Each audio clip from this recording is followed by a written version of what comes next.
Hey guys, so I've just started a game with a player rated 852. Let's see if he accepts it. So this is a 20-minute game. So we're going to try and use this as an example. Okay, so I've started with d4. He's played a quiet move, e6, which suggests to me that d5 may come at some point.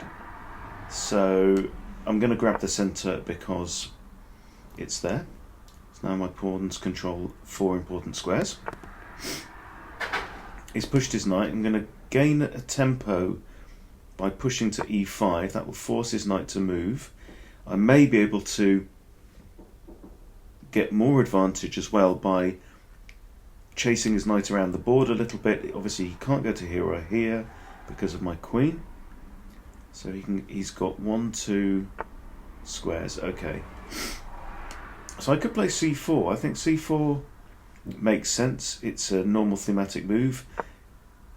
You wouldn't move your f pawn, which is the one in front of your king, this early in the game. But the c pawn, it's releasing my queen onto another diagonal. So what's not to like, really? So he can't go there now. To be taken, can't go there, can't go there, can't go there. So he's got 2 squares or 3 squares. He really doesn't want to go back to e7. That's going to be very slow.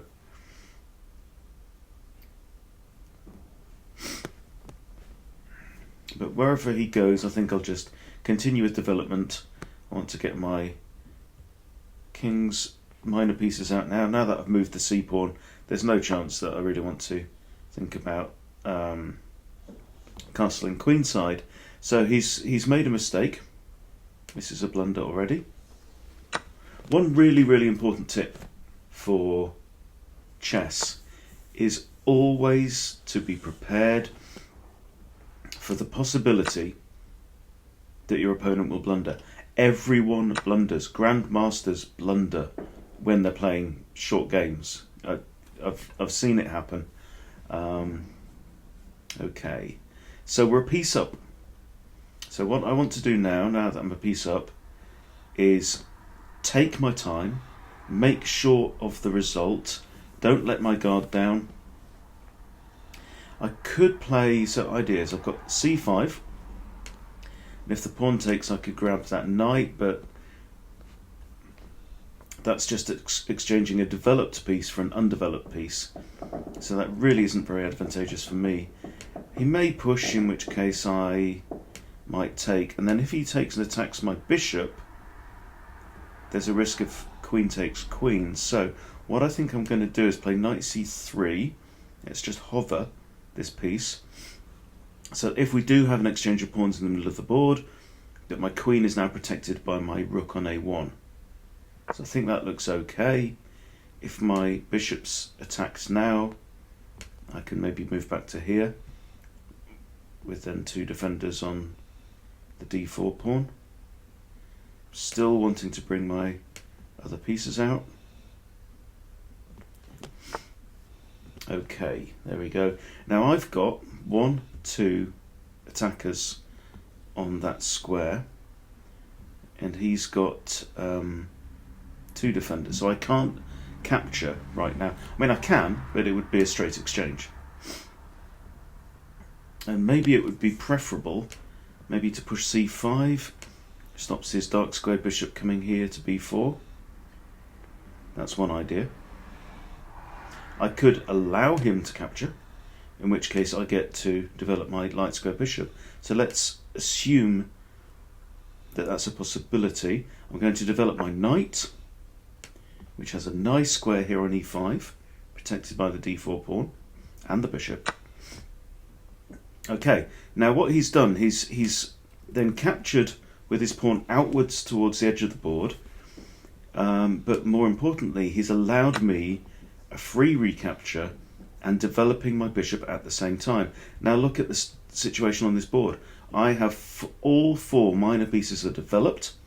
He has none. I mean, he's blundered 1. Right, now he's put his queen in front of his king, So my thought is if I castle, rook e1, push d5, he can't take because the rook will be lined up with his king and queen. So let's go ahead and castle there. Let's just first check for any threats. The queen is the only developed piece at all, so this diagonal is safe, so I think we can go ahead and castle. I don't know if I'll win a point for winning this game, assuming I do succeed. I have found it really interesting recently, actually, thinking about playing higher rated players and playing lower rated players. Okay, so he's attacking my bishop. I mean, this is a very rash move, g4, because that's where he wants to put his king for safety. So if I now push my bishop to e5, I'm attacking his rook. He's going to have to move his rook because he can't block with a bishop because I just take it. So that's going to be his castling rights on the... Oh, I see. Yes, of course.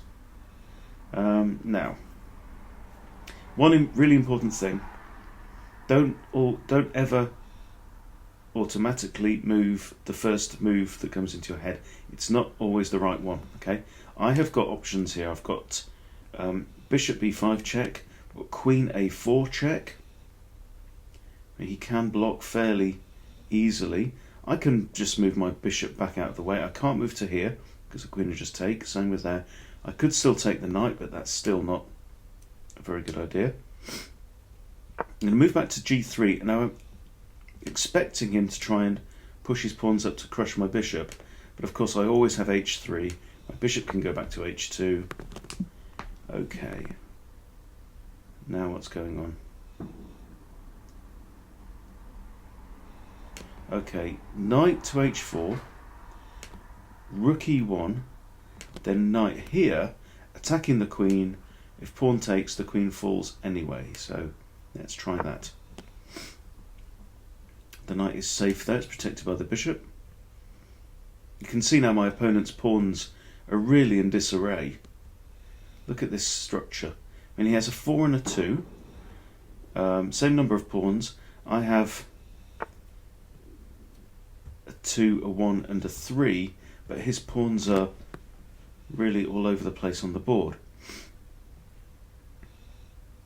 Simple fix here could be bishop to b3, or alternatively queen to b3. Now I don't really want to be swapping off queens, although I am a piece in front. But let's... yeah, and also... yeah, the queen's protecting that pawn. So I'm going to move bishop to b3. I think that's reasonable.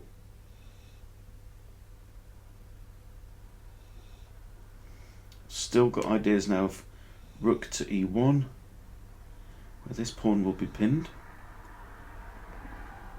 Could then play maybe knight d5, attacking the f6 pawn and the queen. Yeah, so the thoughts about playing weaker players and stronger players. What I'm trying to do at the moment is I'm trying to approach every game with the same mentality, which is that I'm taking my time, I'm being careful about be careful to look after my king's safety, even if, there you go, exactly, I just managed to attack my eye off the ball and lost a pawn. Okay, it's not the end of the world. Is this knight a threat? It can go here, pawn's got that covered. Can't go here, can't go here, it's covered twice. I think we're okay. It's only defended by the queen. If I can persuade the queen to move, I could do a3 because because then he's got two attackers on the bishop. So I don't want to do that. Maybe I should have taken that horrible knight after all. Okay, there's a possibility of kind of sack here. Rook takes, no. It's defended twice. I can't put my knight on f5. Knight takes. Pawn doesn't have to do anything.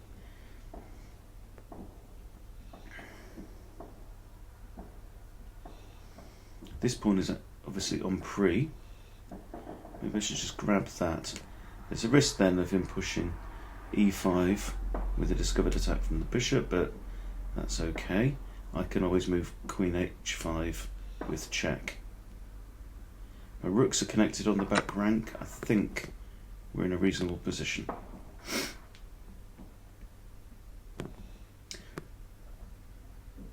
Yeah, and he's got potentially knight e2 check. My queen is undefended there, however, the queen is guarding the e2 square. I didn't notice that when I played the move. And you've got 13 minutes on the clock. Take your time. So yeah, the idea is that when I'm playing a lower rated player, I still take my time. When I'm playing a higher rated player, I still take my time.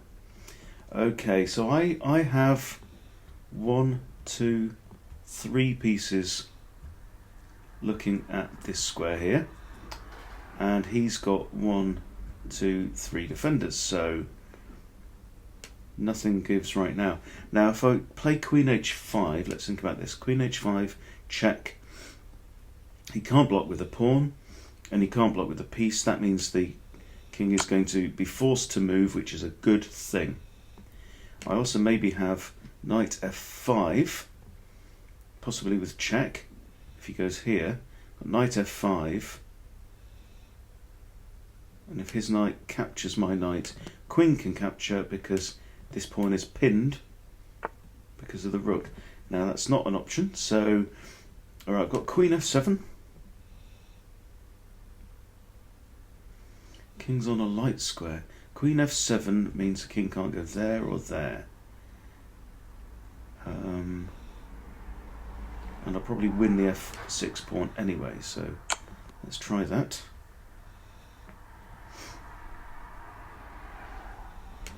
Maybe rook a can come to d1 with this knight. This knight will then be pinned. King can't go onto these dark squares because of my bishop. Can't go here or here, so yeah, not many options. I've got bishop a4 check. So if bishop a4, he can't block with the knight because I've got 2 pieces covering b5. So he can't go there or there or there or there. So he's got a choice of 2 squares. Oh no, he can't go to that one either because of the bishop. So I think there will be only one option for him. In fact, no, he can't go there. He can't go there. Or there, or there, or there, or there. Okay, so it's going to have to be king to b5.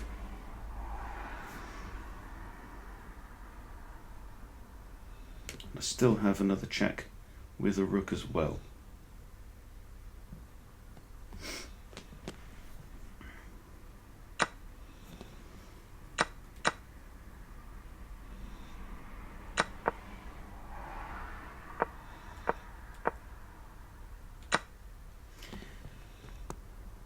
So I don't know what I was thinking there. I was attacking the queen. He wasn't in check, so he didn't have to move at all. Okay. So I'm going to go ahead and take the queen.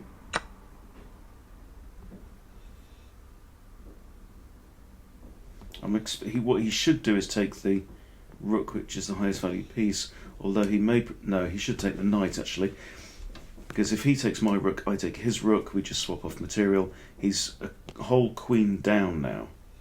So that is the right move. Okay, I can take his knight. It means that these rooks will be lined up, but I have a rook to back me up. Before we do that, let's just have a think. Got queen e8 check. So if that, then he's got 2, 3 squares he can go to. 4 squares. So I don't have to take the knight yet.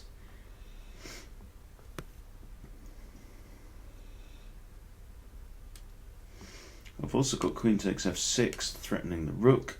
Rook will have to move, and queen can come down here. That's pretty cool. And I can still always take the knight. Oh, hang on. Knight takes rook.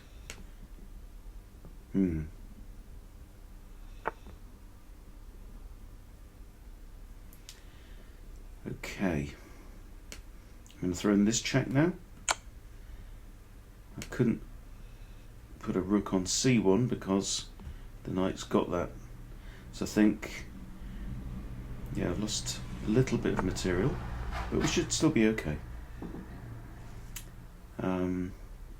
I've got to check here a5 with a rook, but the bishop's guarding that. I've got another check here. That could be good. Yeah, let's put in the next check. So if the king goes to any of these squares, now I've then got pawn takes the knight. Okay. Here's another check with the bishop. Let's turn the screws now. Can't go there, there.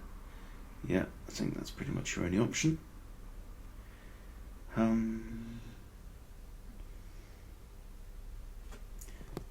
can't take the knight with the queen because the queen's guarding the bishop there, so I'm going to take the knight. Yeah, taking the knight's important because I want to be able to bring a rook to c1 with check. Could actually be checkmate. Or mate in 2. Here we go. He's now got bishop takes b2. Okay, you didn't see it. Right, so rook to c1, check. He has got d7. In fact, that was his only square. Okay, so now what we've got is we've got the opportunity for a discovered attack. So bishop takes e5 with check.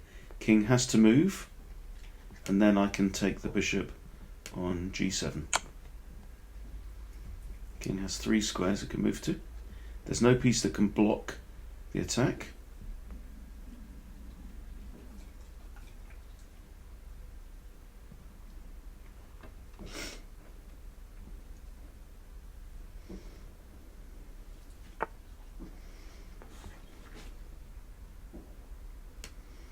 I'll just go ahead and take that. Attacking the rook.